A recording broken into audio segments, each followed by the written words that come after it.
இனிய தமிழ் வணக்கம். வெல்க தமிழ். இந்தியாவினுடைய 11வது குடியரசுத் தலைவர் யாரு? அப்துல் கலாம். அப்துல் கலாம் அவர்கள். சரியா? அப்துல் கலாம் அவர்களை பற்றி வேற என்ன உங்களுக்கு தெரியும்? ஏழை குடும்பத்துல பிறந்து அவரோட சொந்த முயற்சியால பெரிய ஆளானோம். Very good. அப்ப அவரினுடைய வாழ்க்கைய நீங்க பின்பற்றினீங்க அப்படின்னு சொன்னா நிச்சயமாக நீங்களும் அப்துல் கலாமாக ஆகலாம். சரியா? அப்துல் கலாமினுடைய பொன்மொழிகளை எல்லாம் நாம வாசிச்சு பார்த்தோம் அப்படின்னு சொன்னா நிச்சயமாக நம்முடைய எதிர்காலத்திற்கு அது ஏதாவது ஒண்ணு உங்களுக்கு உதவியா இருக்கும். உங்களுடைய வாழ்க்கையை புரட்டி போடும். அப்படிப்பட்ட அப்துல் கலாமினுடைய பொன்மொழிகளை நீங்க சொல்ல தயாரா இருக்கீங்க, அப்படித்தானே? சொல்லலாமா? நவினாஸ்ல இருந்து ஆரம்பிக்கலாமே. நவினாஸ் சொல்லுங்க.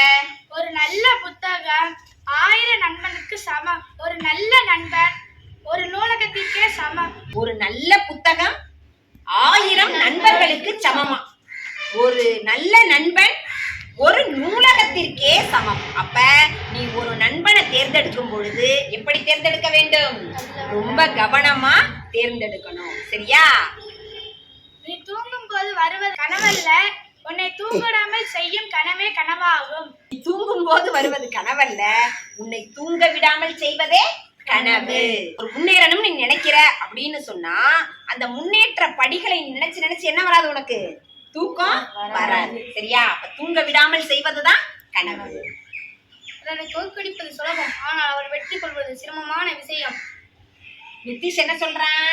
பிறரை தோற்கடிப்பது சுலபம், ஆனால் அவரை வெற்றி கொள்வது என்பது கடினமான விஷயம். நீங்க என்ன செய்யணும்? அந்த கடினமான விஷயத்தை எடுத்துக்கிட்டு எல்லாரையும் என்ன செய்யணும்? வெற்றியடைய செய்ய வேண்டும்.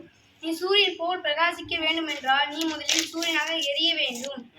சூரியன் மாதிரி பிரகாசிக்கிறான் அப்படின்னு நம்ம அடுத்தவங்களை பார்த்து வியக்கிறோம்.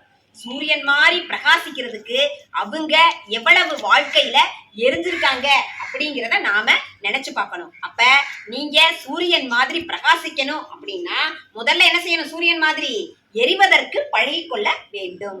சூப்பர் நிதிஷ். சவாலுக்கே தெரியுங்கள், நீங்களும் வீழ்த்த முடியாத ஒரு சவாலானவர் தான் என்று. சவாலுக்கே நம்ம சவால் விடணுமா? என்னது? நானும் வீழ்த்த முடியாத ஒரு சவாலானவன் தான் என்று. சூப்பர் வசி. பாவனா சொல்லு. நீ அழுது உன் தாய் சிரித்த தினம் உண்டு எனில் அது உன் பிறந்த நாளாக மட்டுமே இருக்கும்.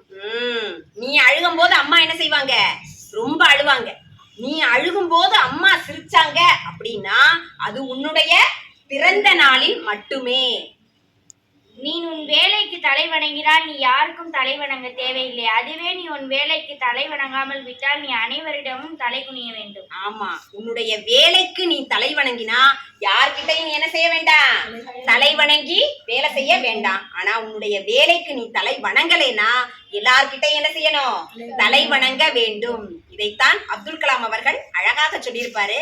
If you salute your duty, no need to salute anybody. If you pollute your duty, you have to salute everybody.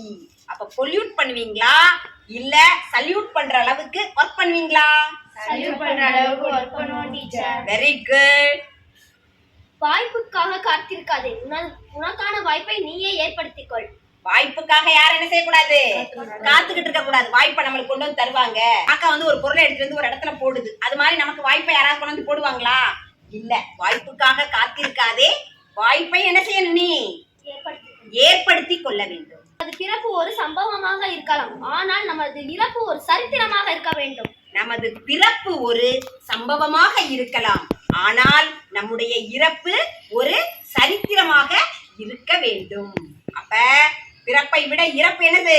ரொம்ப முக்கியம். நாம வாழ்ந்தோம் அப்படிங்கிறதுக்கான அடையாளத்தை இந்த உலகத்தில் பதித்து விட்டு செல்ல வேண்டும்.